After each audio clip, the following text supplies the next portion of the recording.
5 reason to travel in Denmark. तो Denmark जो है परमानेंट मेंबर बन गया था 1973 में, और इसके साथ साथ ये अथॉरिटी फ्रांस के पास थी और फ्रांस के प्रेसिडेंट लास्ट ईयर ही चेंज हुए थे। तो उन्होंने 3 कंट्रीज को यूरोपियन यूनियन में परमानेंट मेंबर बनाया था, जिसमें एक डेनमार्क थी, एक आयरलैंड थी और एक इंग्लैंड थी, जिसे कि हम यूनाइटेड किंगडम भी बोलते हैं। और आयरलैंड और यूनाइटेड किंगडम अलग हो चुके हैं अभी शेनेगन पार्ट से। हालांकि इन्हें फायदा काफी सारा हुआ। मतलब शेनेगन का मतलब ही यही होता है कि इन्हें मतलब आने और जाने में और वहाँ चीजें इंपोर्ट एक्सपोर्ट करने में कोई प्रॉब्लम नहीं आती। आपने लास्ट टू लास्ट ईयर देखा होगा कि जब इंग्लैंड अलग हुआ शेनेगन ग्रुप से तो उनकी इकोनॉमी बिल्कुल डाउन गई है, क्योंकि इंपोर्ट एक्सपोर्ट उतना आसान नहीं रहा जितना कि पहले था, और काफ़ी सारे लॉसेस भी हुए हैं।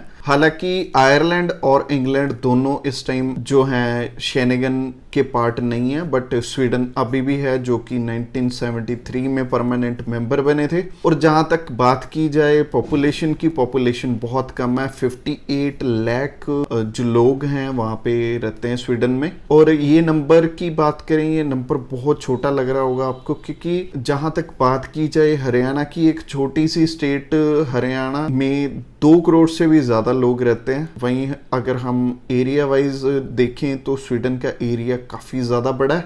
उस हिसाब से मतलब यहाँ पे पॉपुलेशन बहुत कम है। तो आप एंजॉय कीजिए डेनमार्क के सिनेमैटिक व्यूज, उसके बाद फर्दर हम बात करते हैं।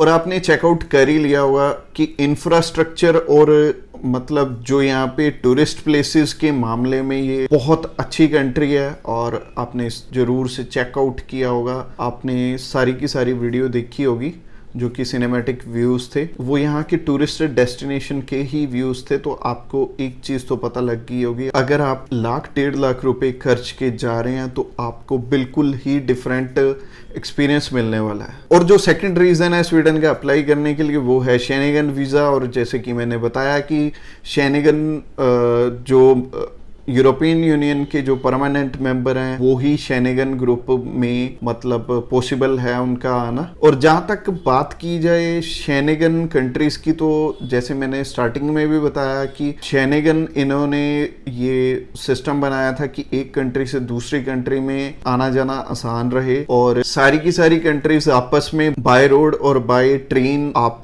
इजिली सफर कर पाए और इंपोर्ट एक्सपोर्ट अच्छे से हो पाए। बिल्कुल ये चीज का बेनिफिट टूरिस्ट को भी मिलता है। तो डेनमार्क का एक तो वीजा आप कहीं से भी अप्लाई कर सकते हैं। नियर अबाउट डेनमार्क का वीजा 15 से 16 सिटीज जो हैं इंडिया में, वहां पे आप अपनी अपॉइंटमेंट दे के आ सकते हैं, आप अपना वीजा अप्लाई कर सकते हैं। और जो प्रोसेस है बहुत सिंपल है, और ये 26 की 26 कंट्रियों में आपका ये वीजा वैलिड होगा, तो आप किसी भी और डिफरेंट कंट्री में भी जा सकते हैं। और ये शेनेगन कंट्रीज का में ट्रैवल करने का आप भी बेनिफिट उठा सकते हो। अगर आप डेनमार्क का अप्लाई करते हो तो आप काफी सारी सिटीज से कर सकते हो, और ये प्रोसेस बहुत इजी रहने वाला है। और 26 कंट्रीज में जाने का आपको एक्सेस जो है प्रोवाइड हो जाएगा। और इसके अलावा एक और जो रीजन है ट्रैवल का, अगर आपको सी शोर पसंद है, यानी कि आपको अगर सी पसंद है देखना, तो आपके लिए बहुत अच्छा रहने वाला है। क्योंकि अगर आप कहीं पे भी प्रेजेंट होंगे डेनमार्क में, तो आप ज्यादा से ज्यादा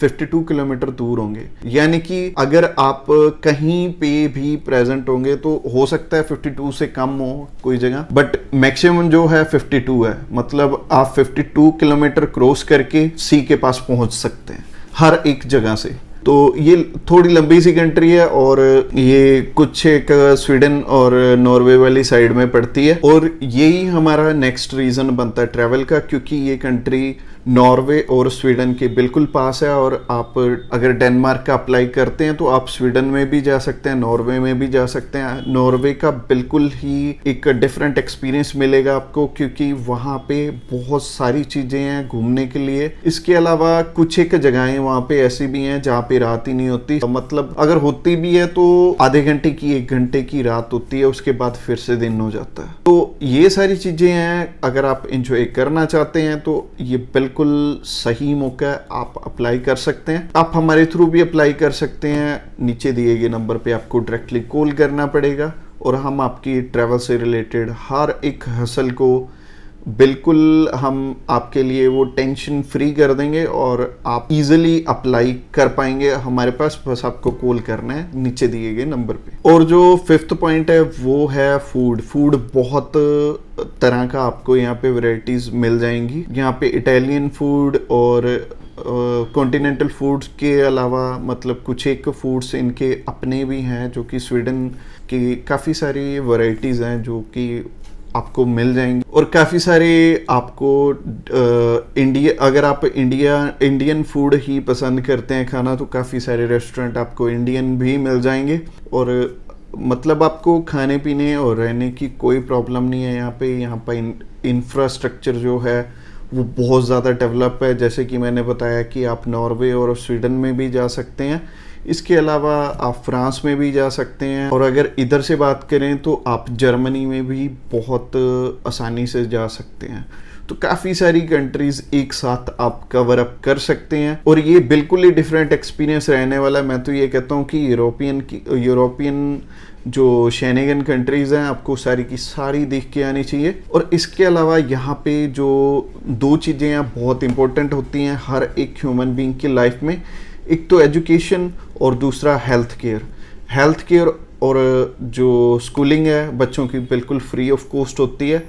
इवन जो स्टूडेंट वीज़ा पे भी डेनमार्क में जाते हैं उनकी भी बच्चों की जो एजुकेशन है बिल्कुल फ्री में होती है। और आपका अगर आप हॉस्पिटलाइज होते हो तो आपको 1 रुपये भी पे नहीं करना पड़ता, ना ही स्कूलिंग का पे करना पड़ता है, बल्कि मतलब गवर्नमेंट की तरफ से बहुत सारी फैसिलिटीज़ मिलती हैं। ये इसीलिए मिलती हैं क्योंकि स्टार्टिंग में मैंने बताया था कि पॉपुलेशन बहुत कम है डेनमार्क की और यहाँ पे बहुत सारी जॉब्स की भी अपॉर्चुनिटीज़ हैं। तो इस तरह से अगर हम लगाएं तो 5 से भी ज़्यादा रीज़न बन जाते हैं। और कुछ एक मैंने फैक्ट्स भी कवर किए हैं और ये कंट्री बहुत ज़्यादा हैप्पीएस्ट कंट्री है। आपको ज़रूर से एक बारी डेनमार्क में जाना चाहिए और घूम के आना चाहिए। अगर आप अप्लाई करना चाहते हैं डेनमार्क का टूरिस्ट वीज़ा तो आप अभी हमें कॉल कर सकते हैं या फिर व्हाट्सएप पे मैसेज कर सकते हैं। व्हाट्सएप पे मैसेज करने के लिए डिस्क्रिप्शन बॉक्स में लिंक मिल जाएगा और उस लिंक पे क्लिक करते ही आप हमें मैसेज सेंड कर पाएंगे और हम भी आपकी क्वेरी को एज सुन एज पॉसिबल हम हैंडल करके आप जितनी भी डाउट्स हैं या कोई भी क्वेरी है उसे सोल्व करके आपका अप्लाई करके आपका वीज़ा लेके आपको दे देंगे। Thanks a lot for watching this video till the end.